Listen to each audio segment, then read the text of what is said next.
Nananawagan ngayon ang naiwang pamilya ni Mercy Suot, miyembro ng Aegis Band na pumanaw dahil sa lung cancer, na sana ay huwag na umanong magpakalat ng maling impormasyon hinggil sa naging dahilan kung bakit nagkaroon ng cancer si Mercy.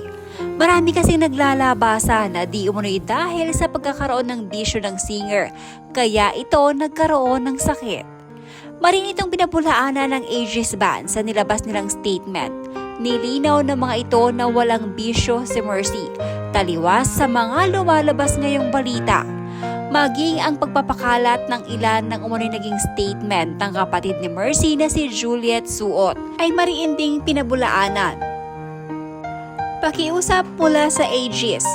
Kami po ay taus-pusong nananawagan sa lahat na huwag po sanang paniwalaan ang mga kumakalat na maling impormasyon tungkol kay Mercy. Hindi po siya gumagamit ng anumang bisyo at siya ay hindi naninigarilyo o umiinom. Wala rin pong anumang panayam na ibinigay si Juliet na naglalaman ng mga pahayag laban sa kanyang kapatid. Nais po naming humiling ng respeto, hindi lamang para kay Mercy kundi pati na rin para sa kanyang pamilya. Isipin po sana natin ang bigat ng epekto ng ganitong mga maling balita.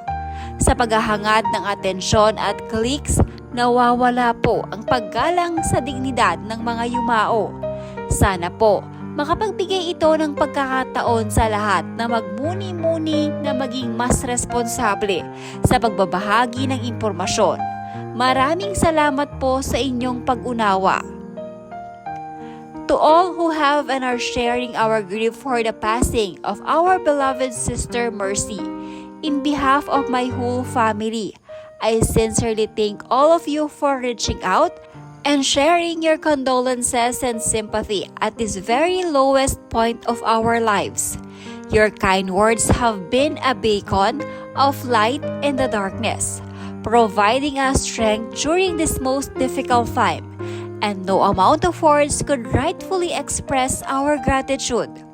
May I humbly ask then that people refrain from tailoring stories about my sister Mercy, quoting me of statements I never made. And may we be allowed privacy while we draw in all that has happened to my sister.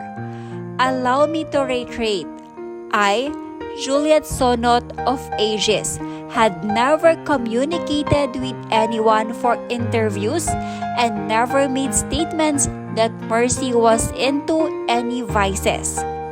Please stop spreading malicious accusations against my sister. Kung matatandaan, 2 araw magmula nang manghingi ng panalangin si Mercy sa kanyang social media. Nagulat na lamang ang publiko, lalong-lalo na ang mga tagahanga nito sa biglaan ng kanyang pagpanaw. Matapos ang kanyang naging operasyon na ibahagi pa ni Mercy na nagkaroon ng komplikasyon sa kanyang sakit matapos na maoperahan ito. Sa huling upload ni Mercy ay humihingi siya ng panalangin. At hindi inaakala ng publiko na yun na pala ang magiging huling video ni Mercy na makikita siyang may buhay. Hello mga ligaya. Tapos na yung surgery ko sa lungs. Pero biglang nahirapan ako huminga.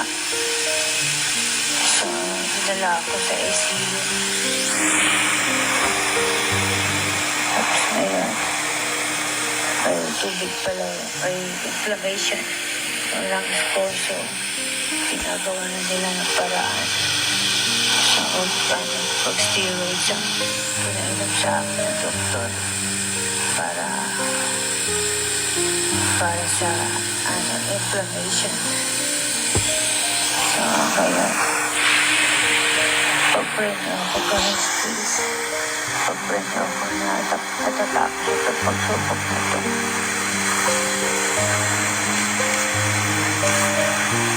Pag-pray na ako.